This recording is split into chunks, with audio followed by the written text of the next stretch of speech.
Sa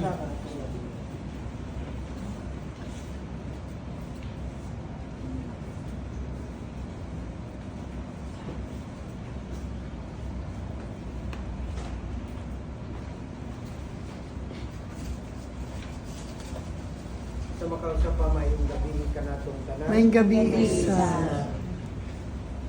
Mga igsoon sa atong Ebanghelyo, kita gitawag ni Kristo sa pagpangandam kanunay.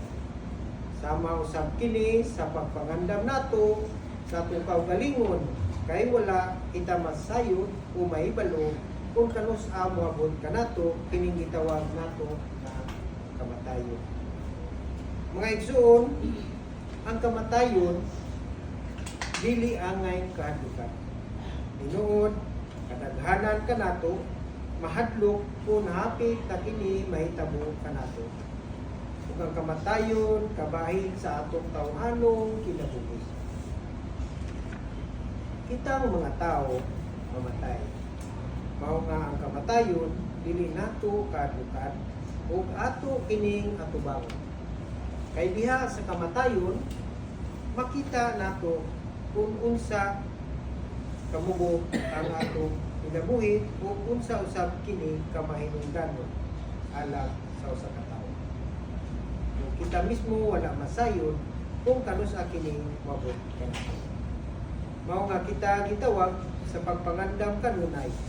Ug ang importante nga puy-an nato ang atong kinabuhi inubanan sa gugma sa Dios ug nga ang atong pagkinabuhi dinhi sa yuta nga naisubay diha sa kinabuhi ni Kristo. Mga igsoon, ang kinabuhing Kristohanon makita diha sa atong pagpuyo sa atong katilingan, sa atong pagpakigdambigit, sa atong mga isig kaingon. Mayo nga pangutanon nato ang atong kagalingon kung giunsa nato pagpuyo ang atong kinabuhi uban sa atong isig katawo diha sa atong katilingan. Gibuhat ba nato ang angay nga buhaton isig tawo? Nagkinabuhi ba kita nga may dignidad o girespeto ba nato ang katungod o dignidad sa uban? Makasulti ba kita nga andam na kitang muatubang sa kamatayon? Kung dili pa, doon na pa kita'y panahon alang sa pagpangandam alang ini. Kaya kitang tanan, padulong man sa kamatayon, mao nga magpuyo kita nga may respeto ug dignidad ug katungod sa atong isig katawo ug may paghigugma sa atong Dios ug kini usa lamang kapaagi sa pagpangandam alang sa atong kamatayon. Mga igsoon, ang kamatayon sa atong igsoon kasi kung atong tan-awon makaingon ta nga mata pa siya. Makaingon ta nga sayang tungod doon na pa siya daghang mga pangandoy uban sa pamilya, sa mga higala o nga dili naman ayo siya kauban. Usa ka butang atong mapangutana ilabi na kayon nining panahon sa Pasko. Nganong karon pa man? Nganong nahitabo man ni? Nganong siya man mga igsoon ang tubag niya ang Ginoo mao ang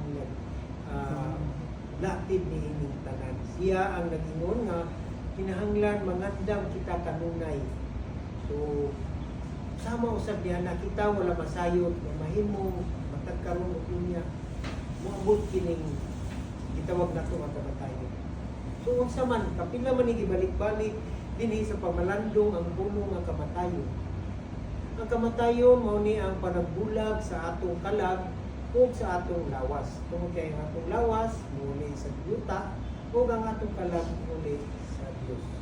Ecclesiastes 3:37.